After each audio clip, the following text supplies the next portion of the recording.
Good morning everybody. आज हम start करते हैं हमारा नेक्स्ट जो टॉपिक है चैप्टर सेकंड का ही पेज नंबर 20 पे क्वालिटी ऑफ पॉपुलेशन। जो जनसंख्या होती है उसकी क्वालिटी, उसके गुण वो किस तरह बढ़ा सकती है, किस तरह कम कर सकती है। ठीक है, यानी कि मनुष्य है उसकी जो क्वालिटी है वो किस तरह बढ़ा सकती है।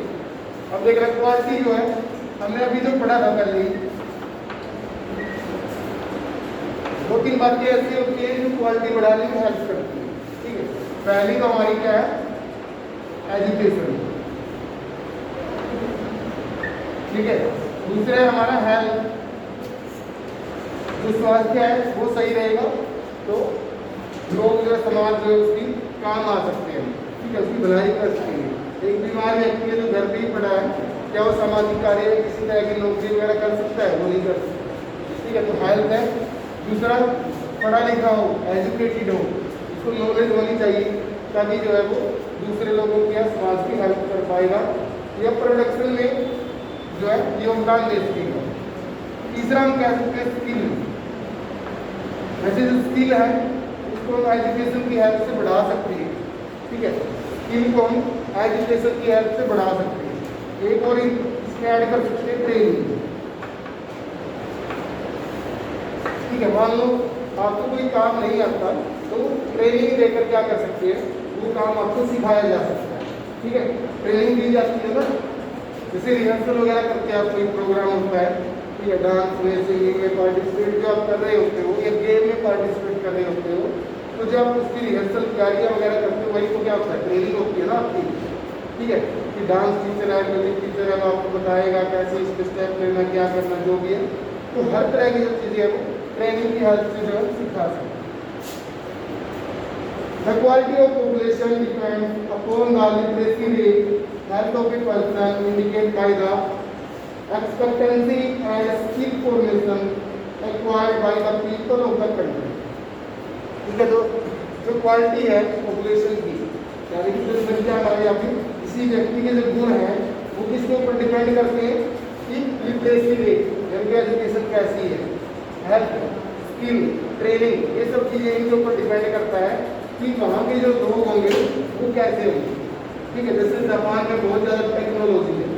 ठीक है, तो वो हमारे पीछे से आगे तो वो हर तरह के जो लोग हैं उनकी एजुकेशन अच्छी है, हेल्थ अच्छी है, ट्रेनिंग और स्किल्स भी बहुत ज़्यादा बेहतर है, तभी तो डेवलप कंट्री है, काफ़ी रिच कंट्री है।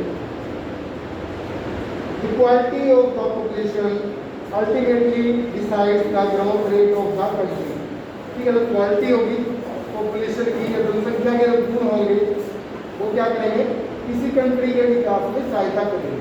ठीक है, उसी से कंट्री का विकास हो, यहाँ पे जो लोग काम करेंगे। ठीक है, तो उससे इंडिया की ग्रोथ होगी ना। और अमेरिका कितना डेवलप कंट्री है, जापान है, ठीक है, कनाडा है, ऑस्ट्रेलिया है, अच्छी कंट्रीज है, लोग वहाँ पे स्टडी करके पढ़ने भी जाते हैं। सुना होगा ना, कनाडा का वीज़ा लगा IELTS करके ऑस्ट्रेलिया चला गया, UK चला गया, तो वो क्या है, डेवलप कंट्री है, विकसित देश है। तो किस लिए, कैसे विकसित हुए हैं वो, इसी के बेस पे तो ये एजुकेशन अच्छी थी, हेल्थ फैसिलिटीज अच्छी है, तभी तो वो डेवलप हुए। Illiterate and unhealthy population are liability for the economy. कमजोरी होती है हमारी अर्थव्यवस्था की। कौन कौन से लोग, जो अनएजुकेटेड है, यानी कि अनपढ़ लोग जो है अनहेल्दी, और क्या है, अस्वस्थ लोग जो है वो इकोनॉमी के लिए बाधा होती है, कमजोरी होती है। Literate and healthy population are the asset. तो पढ़े लिखे और स्वस्थ व्यक्ति क्या होते हैं, असेस्ट होता है पूंजी, संपत्ति, वो किसी देश की संपत्ति होती है, पैसा होती है, उसके लिए सब कुछ होती है। एजुकेशन, एजुकेशन में हमने वही स्टोरी है, दोबारा से रिपीट होगी। ठीक है, कौन कौन थे, एक तो यही था। ठीक है, और एक कौन था, बिलाल। इसने क्या किया, स्टडी की, एजुकेशन ली इसने, लेकिन ये स्टडी नहीं कर पाया या फिर इंटरेस्टेड नहीं था। दूसरा अनहेल्दी था, ये क्या था, अनहेल्दी, बीमार था ना ये। ठीक है, जोड़ों का दर्द वगैरह, गठिया रोग वगैरह से ये ग्रसित था, अनहेल्दी था ये, तो ये कुछ खास नहीं कर पाया, जबकि ये क्या बन गया था, सॉफ्टवेयर इंजीनियर, ठीक है, सॉफ्टवेयर कंपनी में काम करने लगा था। तो यही तो है कि इसके बेस पे हुआ नहीं। दूसरा हेल्दी, ये हेल्दी था, कोई किसी तरह का कोई रोग नहीं था इसको, ठीक है, और ये जो है रोगग्रस्त था, ठीक है, अनहेल्दी था। तो ये वही स्टोरी है, ठीक है। अब इसमें कहाँ से स्टार्ट करेंगे, नेक्स्ट पेज पे आ जाओ। पैराग्राफ ये जो बना रखा है हमारा, sorry, literacy rates in India ये दिखा रखी है डायग्राम में, ठीक है। इसके नीचे से आ जाओ जो पैराग्राफ है, there is also, third line का लास्ट में, सरकार ने क्या क्या कदम उठाए हैं एजुकेशन के लिए। There is also an establishment of paid setting of schools like Navodaya Vidyalaya in each district. हर एक जिले में नवोदय विद्यालय जो है वो बना रखी है सरकार ने। क्यों होगा नवोदय विद्यालय का नाम? कैथल में कहाँ पे है? विक्रम, ठीक है, विक्रम गाँव है जो, ये आपका हाईवे सीधा जाता है, ठीक है, आगे रिंग रोड होगा आपका राइट साइड में, उस पर जाके विक्रम गाँव है, थोड़ा सा 1-1.5 किलोमीटर चलते ही, ठीक है, वहाँ पे नवोदय स्कूल है, जवाहर नवोदय विद्यालय। तो वो किस लिए है? बच्चों को बहुत सस्ती से सस्ती एजुकेशन मिले, ठीक है, और अच्छी एजुकेशन मिले, इसलिए बनाए गए। Vocational streams have been developed to equip large number of high school students with occupation related to knowledge and skill। और वोकेशनल क्या है? VI होती थी पहले, ठीक है, वोकेशनल इंस्टीट्यूट होते थे, और साथ में क्या ITI सुना है? ये रहा पिंजरपुरा, ठीक है, ये मोड़ पे जाओगे चौक पे हाईवे के ऊपर, यहाँ पे सामने दिखेगी आपको ITI है, ठीक है, industrial training institute, full form क्या आपके? Industrial training institute. ट्रेनिंग दी जाती है इंडस्ट्रीज के कामों की, ठीक है, कोई वेल्डर का ट्रेड ले रखी है, किसी ने कंप्यूटर की ले रखी है, किसी ने टाइपिंग की ले रखी है, अलग अलग है सभी के लिए, जो लेना चाहे वो ले सकता है।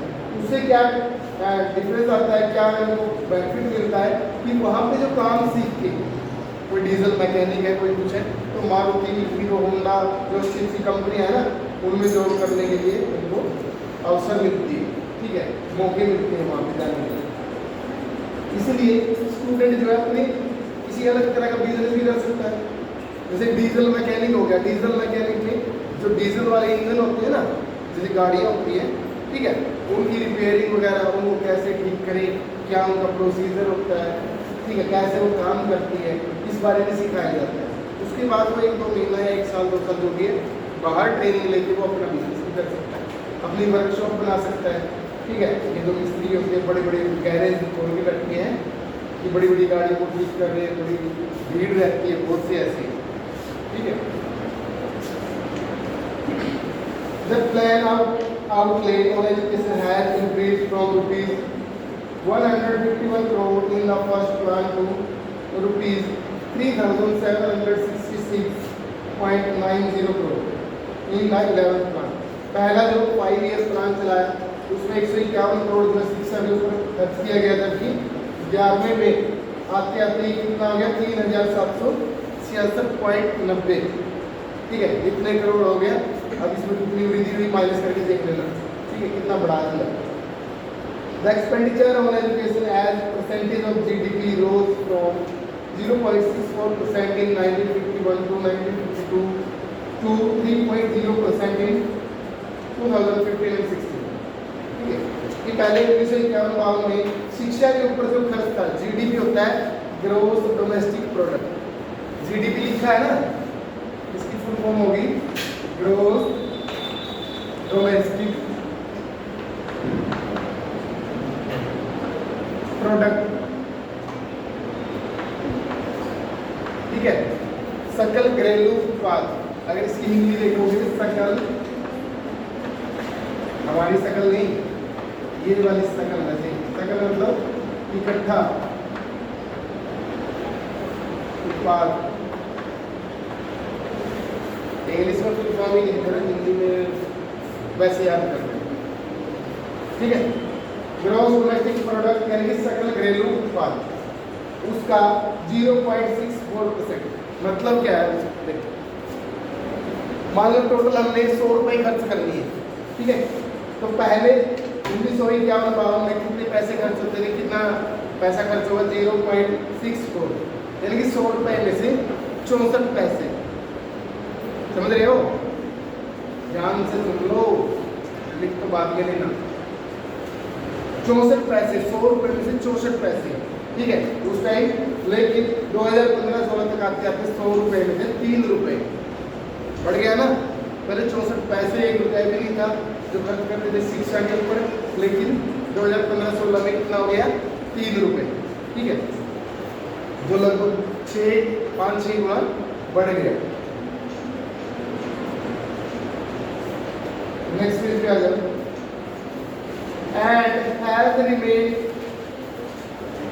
stagnant around 3% from past few years.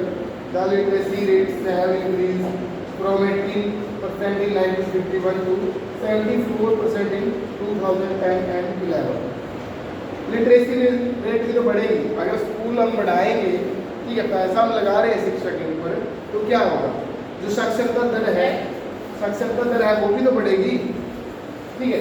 जो पहले कितनी थी, सिर्फ 18%, 1951 में, ठीक है। देश की आज़ादी के बाद जब 1951 में देखा तो 18% जो है वो साक्षरता दर थी, जबकि 2010-11 में कितनी हो गई, 74%। इंक्रीज हो गई ना, बढ़ गई ना वो, इसलिए बढ़ी क्योंकि शिक्षा का विस्तार हो गया। शिक्षा के क्षेत्र में भी तो बढ़ोतरी की थी हमने, पैसा भी तो ज़्यादा लगा रहे थे, ठीक है। अगर मान लो वही बात सेम अदर चीज़ों पर लागू होती है, कोई खेती करने वाला है, एक 50 रुपये खर्च कर रहा है अपनी फसल के ऊपर, और एक 200 रुपये खर्च कर रहा है, ठीक है। जो 200 खर्च कर रहा है उसको दवाई खाद भी उसको बढ़िया लेके आ रहा होगा, और 50 वाला जो है वो कम क्वालिटी का, ठीक है। तो जो 200 खर्च कर रहा है वो क्या करेगा, वो तो पैदावार तो ज़्यादा ही लेगा ना, कुछ ना कुछ उससे, तभी तो वो 200 खर्च कर रहा है, लेकिन उसको क्या फ़ायदा 200 खर्च करने का, ठीक है। यानी किसी भी चीज़ में लगा हुआ,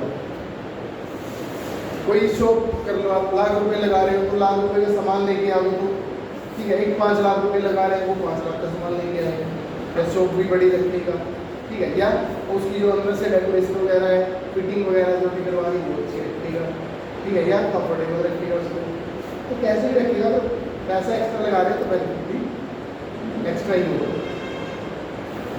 It is also needed to keep the citizen are to perform their duties and enjoy their rights properly, ठीक है। ये तभी संभव है, ठीक है, जब हम क्या कर सकते हैं, अपने राइट्स, अपने अधिकार जो है वो अच्छे से उनका उपयोग करें, गलत उपयोग ना करें, अच्छा उपयोग करें, सही तरीके से उसका उपयोग करें। However, a vast difference is noticed across different sections of population. जो अलग अलग तरह की जो जनसंख्या है, समाज है, गांव कह लो, शहर कह लो, स्टेट कह लो, उसमें हमें डिफरेंस देखने को मिलता है ना, ठीक है। मान लो हरियाणा में जो खेती कर रहे हैं वो देख लो, एक पंजाब में कर रहे हैं वो देख लो, और महाराष्ट्र में कर रहे हैं वो देख लो, तो सब में क्या है डिफरेंस है, ठीक है। चलो आज के लिए इतना ही करेंगे।